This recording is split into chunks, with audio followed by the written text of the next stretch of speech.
raíz se mete dentro del auto y el marido sufre amputación traumática de los dos miembros inferiores. La chica iba sin cinturón de seguridad. Ingresa derivada con un Glasgow de 5 en 15, con dificultad ventilatoria, petequias, fractura bilateral de fémur y fractura de ambos tobillos.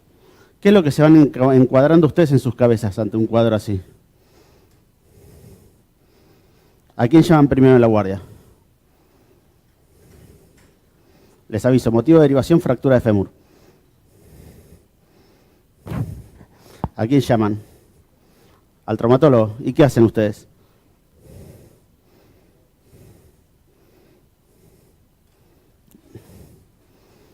Accesorios que tenía la paciente cuando ingresa.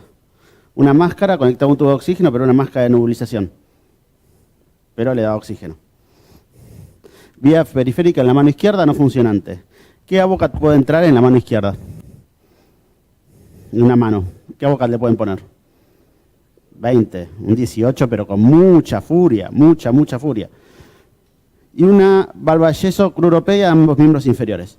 Así ingresó. Derivada así en la ambulancia, sin médico, una unidad de traslado. Estas son las radiografías del ingreso que presentaba. Tenemos una fractura medio diafisaria de fémur, una fractura compleja con minuta del fémur proximal izquierdo. Como pueden ver ahí se ven las ballenas del inmovilizador que le habían colocado. Y 2 fracturas de tobillo. ¿Qué hacemos con esto?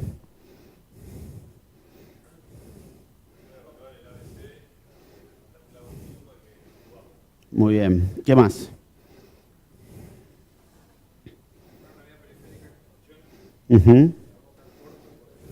Perfecto. Bueno, a lo largo de todas las charlas que vamos a tener teniendo el día de hoy, vamos a ver cómo poder resolver este caso y que el paciente tenga las mayores probabilidades de sobrevivir y quedar con las menores secuelas posibles. Entonces, el propósito de la charla de hoy va a ser esto, ver cómo resolvemos estos casos.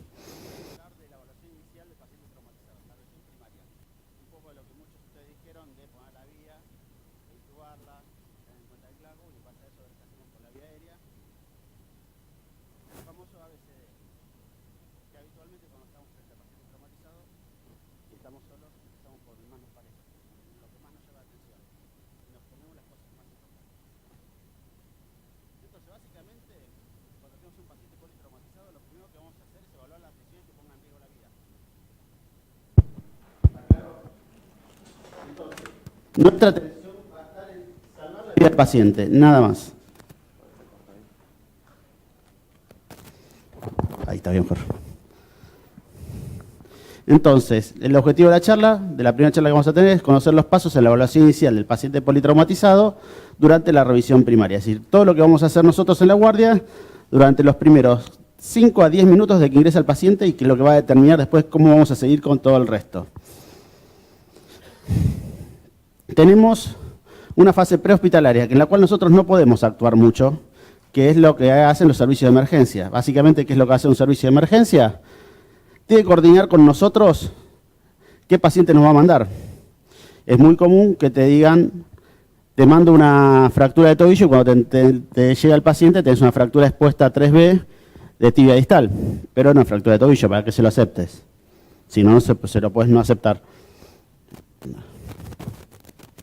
Lo importante es poder coordinar el centro receptor con el centro de urgencias. Básicamente lo que van a hacer es...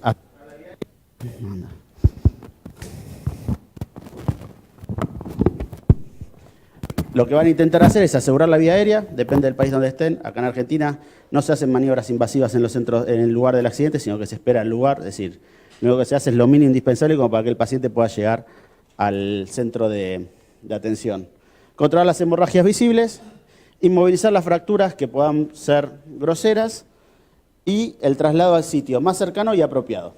¿Qué quiere decir esto? Es decir, que si yo tengo una sala de primeros auxilios a 2 cuadras, yo el paciente lo voy a mandar a la sala de primeros auxilios.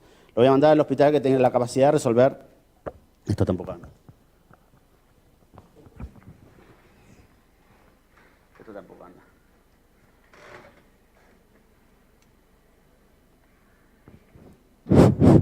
Ahí anduvo.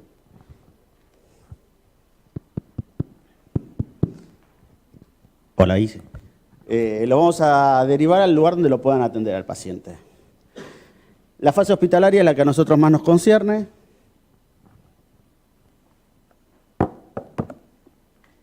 La fase que más nos concierne a nosotros, básicamente, que es donde nosotros podemos empezar a trabajar. Y se empieza a trabajar desde antes de recibir el llamado a través de un paciente, que es preparándonos, sabiendo dónde trabajamos, cuál es el techo de nuestra institución y cuál es el techo de los profesionales que tenemos adentro. Básicamente, todo eso se hace a través de una planificación, teniendo un área específica para poder atender al paciente traumatizado, que tiene que estar básicamente calefaccionada, y tenemos que tener aspiración, oxígeno, aire comprimido y luces como para poder empezar a trabajar invasivamente si es necesario sobre el paciente. Básicamente tiene que ser como un quirófano pequeño, una complejidad simple, pero tiene que tener todo, incluso hasta un respirador. Y la organización.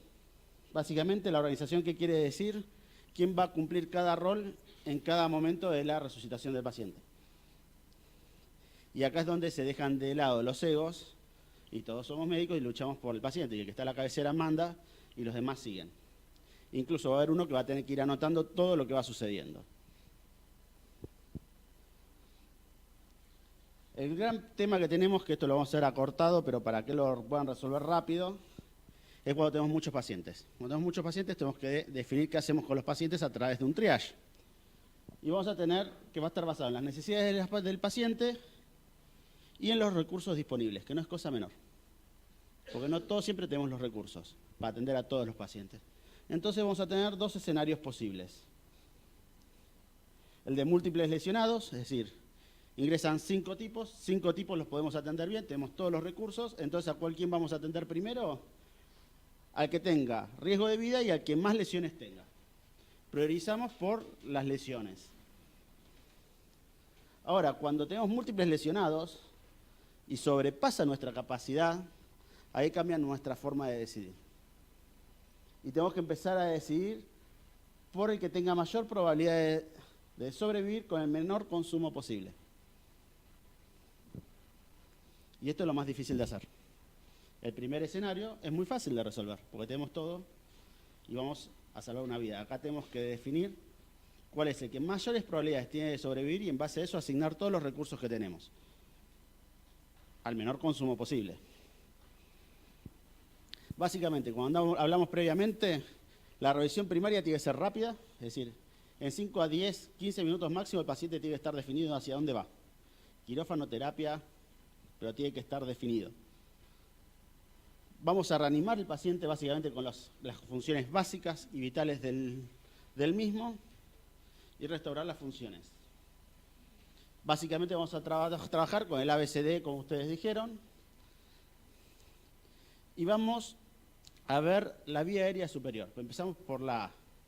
¿Qué buscamos en la vía aérea superior? Bien, perfecto. Básicamente acuérdense del mes. Miro, escucho y siento. ¿Qué miro en la vía aérea superior? Eso estaríamos ya yendo a la ventilación en el tórax. Como dijeron muy bien, que no haya ninguna obstrucción. Abrimos la boca del paciente, vemos que no tiene una pieza dentaria suelta, que está obstruyendo la vía aérea. Vemos, es decir, si no tiene un cuerpo extraño, si no hay sangre. Tenemos que revisar toda la vía aérea, toda la boca, a ver qué es lo que tiene. Y eso se hace aspirando con una sonda rígida transparente que nos va a permitir saber qué es lo que va viniendo y ver qué líquido tenemos. Escucho el tipo de respiración que tiene, si tiene un estridor, si no tiene un estridor, si entra en el aire, no entra en el aire. Simplemente con el oído, no hace falta usar un estetoscopio en este momento. Y siento si tiene crepitantes en el cuello, en la cara, que son factores que nos van a determinar que el paciente puede perder la vía aérea en cualquier momento. ¿Y cuál es la forma más rápida de saber si una vía aérea está permeable? Que hable, perfecto.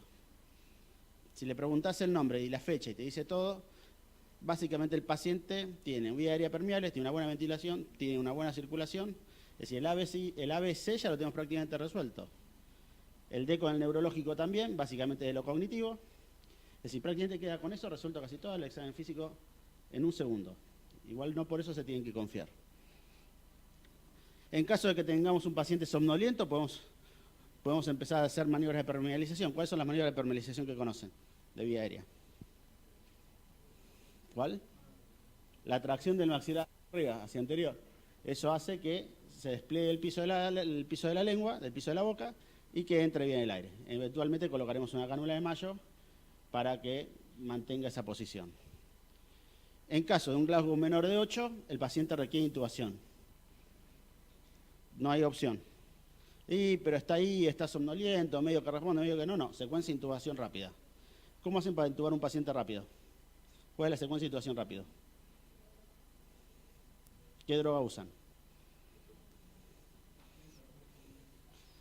Tienen que usar tienen que usar drogas de acción corta. Pues si ustedes no lo pueden intubar, tienen que volverlo al paciente rápido al estado previo. Se usa midazolam y succinicolina. Si tiene etomirato, mejor que el midazolam es el etomirato. Y siempre acuérdense que la vía aérea superior está conectada a la columna cervical. Entonces, no descuiden por la vía aérea la columna cervical y tengan cuidado con las maniobras de intubación de no hacerlas en hiperextensión del cuello. Es más, en pacientes aún que están inconscientes y ustedes no saben si tienen o no tienen alguna lesión probable de columna cervical.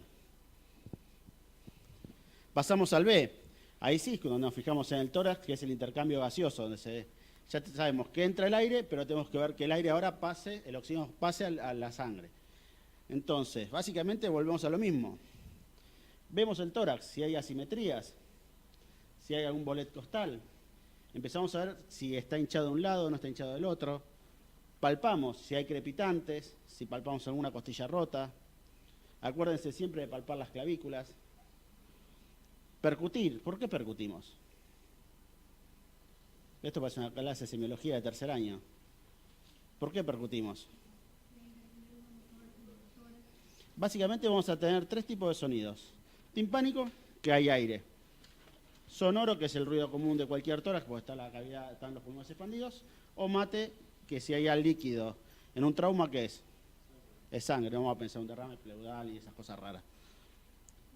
Percutimos y ya tenemos prácticamente diagnóstico ahí. Y ocultamos.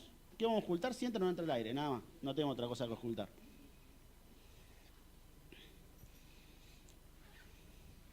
En la ventilación, ¿qué tenemos a resolver de urgencia? El neumotórax hipertensivo.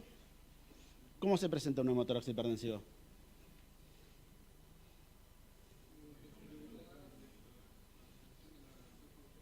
De la tráquea. Desaturación, hipotensión y bradicardia. Es decir, el paciente empieza a perder todas sus funciones. Pero lo básico que vamos a tener es la hipotensión y alteración de la saturación. Cuando ya llegamos a la desviación de la tráquea estamos en un problema grave porque ya llegamos tarde. ¿Esta radiografía está bien tomada?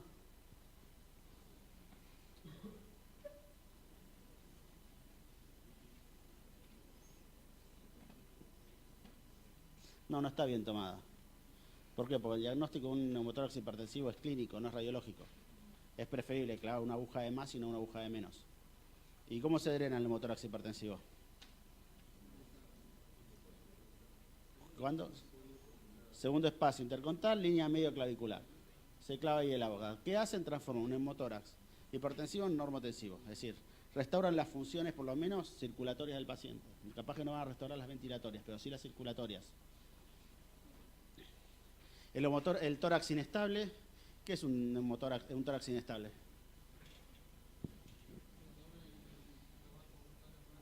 En más de 3 niveles. El neumotórax masivo se comporta prácticamente como un neumotórax hipertensivo. Y el neumotórax abierto. ¿Qué es el neumotórax abierto? ¿Qué hacemos? ¿Qué es? Generalmente se ve mucho en las heridas de arma de fuego y en las heridas de arma blanca. ¿Qué pasa? Se genera una herida en tórax, entra el aire cuando hace la presión negativa y tiene un mecanismo de válvula. En vez de entrar por la boca, entra por la herida. Tiene un mecanismo de válvula. Cuando quiere salir el aire no puede. Pero sí cuando hacemos presión negativa se abre la válvula, entra el aire y no deja salir. Eso es un problema grave. Y se hace un parche. ¿Cómo se hace el parche? con una bolsa de nylon, se pega en 3 sectores y en uno se deja abierto. Entonces, cuando el paciente hace la inspiración, bloquea la entrada de aire. Y cuando expira, si tiene esa válvula un poco para dejar salir, va a dejar salir por la ventana que dejamos abierta, por el lado que dejamos abierto. Básicamente, la circulación en el C, ¿qué vamos a ver? La conciencia del paciente, ya hablamos, si habla, a ver, si el paciente habla y tiene un discurso lógico, el A, el B y ahora el C ya lo tenemos, es decir, llega el agua al tanque y adecuadamente oxigenada, estamos perfectos. Entonces, vemos la conciencia, el color de la piel y los pulsos. Ya con eso más o menos ya sabemos dónde estamos orientados. ¿Qué vamos a ver en la circulación? Las hemorragias. ¿Es fácil ver una hemorragia externa? Sí, pues la vemos. ¿Y qué hacemos? Compresión sobre el sitio de sangrado. El problema son las hemorragias ocultas. El tórax, un hemotórax, vamos a percutir y va a ser mate. El abdomen puede estar distendido. En un ecofaz vamos a ver una ecografía rápida que se hace en la urgencia, vamos a ver líquido en la cavidad abdominal. El retroperitoneo, muy difícil de saber. ¿Qué sangra así el retroperitoneo? Vamos. El páncreas puede ser, los riñones, ¿y qué más? ¿Qué? La pelvis. Una fractura de pelvis sangra hacia el retroperitoneo. Así es una cosa que tiene todo el volumen de la sangre que tenemos en el cuerpo retroperitoneo y más. Entonces tenemos que estar preparados para poder diagnosticar una hemorragia en retroperitoneo. Y rodeando los huesos largos. ¿Cuánto sangra un fémur? 2 litros. Esta chica, le mostramos recién el caso, ¿cuánto tenía? 4 litros, casi toda su volemia en los 2 muslos. Si vamos a ponerlo más o menos. Una fractura bilateral de fémur. 48 horas sin nada, con un inmovilizador de rodilla y una valva. Acuérdense de eso y tengámoslo en cuenta. Déficit neurológico. Volvemos a ver la conciencia. Las pupilas están mióticas, midriáticas o anisocóricas o reactivas. Evaluar el nivel de lesión medular. Lo vamos a hacer rápido el nivel de lesión medular. Lo vamos a dejar después por una revisión secundaria, ver las metámeras. Pero vamos a certificar que mueva las manos, que sienta, que mueva los pies, que sienta. Básicamente con eso ya nos quedamos bastante tranquilos. ¿Y el Glasgow? ¿Quién se acuerda del Glasgow? Levante la mano que se lo acuerda. Yo tampoco me lo acuerdo. Ah, pensé que levantabas la mano, Fer. Bueno, básicamente, para los niveles de lesión medular, para el Glasgow, las escalas que quieran usar, todo eso tiene que estar pegado en el shock room. Nadie se las acuerda, salvo que seas terapista, que le gusta esas cosas y no tienen mucho para hacer más que ver el Glasgow y se lo acuerdan. En realidad lo dejamos pegado en la guardia, lo vemos y lo clasificamos. Y la exposición. Básicamente por eso hablamos de preparar el lugar. Tiene que ser un lugar calefaccionado. ¿Cuántos grados hace acá adentro? 1000. ¿Qué? 1000. ¿Pero cuánto es 1000? ¿27 grados? Más o menos. ¿Cuál es la temperatura del cuerpo? 36,5, 37. Vamos a ponerle por ahí. Bueno, básicamente, si estamos en un lugar que encima tiene aire acondicionado a 21 grados, ya de base en un lugar cálido, como estamos acá, estamos perdiendo calor.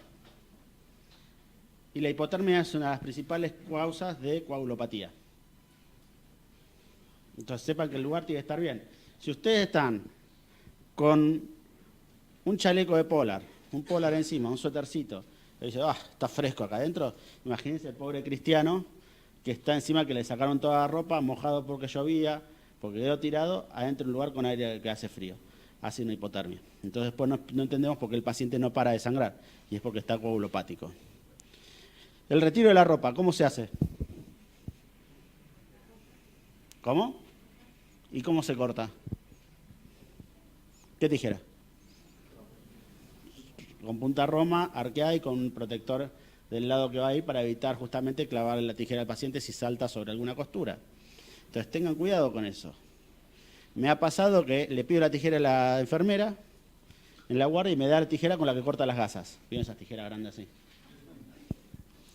Y le empiezo a cortar el jean, me salta la tijera contra la costura y se la clava en el muslo. y el paciente no tenía muchas cosas más. Es decir, creo que se fue más con la herida punzante en muslo que con otra cosa. Pero a ver, lo cuento como una anécdota, pero no está bueno que pase. Entonces tenemos que tener las herramientas, y esto va dentro de la planificación. Siempre en en el bolsillo la tijera. Siempre cubrir al paciente para evitar la hipotermia y por una cuestión de cuidar la privacidad del paciente. También, que ya terminamos todo, lo cubrimos. Que esté calentito y que esté tapado. Porque a nadie le gustaría estar en bolas arriba de una camilla viendo cómo todo el mundo va y viene tampoco. Y el control, obviamente, de la temperatura corporal, que es lo que hablamos previamente. Básicamente, entonces, cuando empezamos a reanimar al paciente, permeabilizamos y aseguramos la vía aérea, es lo que hablamos previamente, repasamos. En el B vamos a chequear la oxigenación, le vamos a poner una máscara al paciente si tiene una vía aérea permeable, con oxígeno al 100%, con un flujo de 21 litros minutos. Y vamos a tratar todas las lesiones que comprometen en forma aguda la ventilación, es decir, los neumotórax. Un neumotórax grado 1 no le vamos a hacer nada, pero un neumotórax grado 2, grado 3, seguramente le tengamos que colocar un tubo al paciente en la guardia. Sí, obviamente ya descartando todas las lesiones que vimos previamente. En la reanimación, en base a la circulación, le vamos a poner 2 vías cortas y gruesas, 2 Avogadro 14. Vamos a sacar sangre. ¿Y qué vamos a ver cuando saquemos sangre? ¿Qué le vamos a pedir? Estado ácido base. Tenemos que sacar gases arteriales para ácido base. Está complicado. Empezamos, hematocrito, muy bien. Grupo y factor, perfecto. ¿Qué más? Coagulograma. Es relativo, porque si está en hipotermia y el paciente va al laboratorio, el coagulograma normal y el paciente sigue sangrando y está coagulopático. ¿Por qué? Porque la sangre, la máquina del laboratorio la calienta a 37 grados para hacer el coagulograma. Y no es lo que está pasando realmente. Pero sí, igual se lo tenemos que pedir el coagulograma. ¿Qué más? Si es mujer, test de embarazo. Lo vamos a empezar a expandir. 2 litros de cristaloides. ¿Qué es lo ideal? ¿Dextrosa? ¿Dijeron? ¿Alguien dijo dextrosa? ¿Por ahí? No, dextrosa no. El Ringer lactato es lo ideal, sino solución fisiológica, a 39 grados. ¿Por qué a 39 grados y la temperatura de 37? Porque cuando se calcula que pase por todo el goteo, por toda la vía, se va a enfriar más a la temperatura que tiene que pasar al cuerpo. Y en caso de urgencia le pasamos sangre cero negativo si no tenemos nada. ¿Se puede expandir con sangre? Sí, se puede. ¿Por qué no se expande en la urgencia con sangre? ¿Por qué no? Porque hasta que se calienta la sangre a 39 grados, lleva un calentador que lleva más o menos entre 10 y 15 minutos en calentarse la sangre. Y si la meten al microondas, sacan morcilla. Y los complementos básicamente que vamos a tener son los monitoreos electrocardiográficos, y lo vamos a conectar al monitor del paciente. Le vamos a poner una sonda, acuérdense, dedos y sondas en todos los orificios. En todos. Sí, tacto rectal, tacto vaginal, colocar la sonda vesical, sonda nasogástrica. ¿Cuáles son las 2 negativas que tenemos para sonda nasogástrica y para sonda vesical? Que no las colocaríamos. ¿En qué 2 casos no colocarían? En paciente que tenga sangre en el meato y la sonda nasogástrica, pensemos una fractura de cráneo.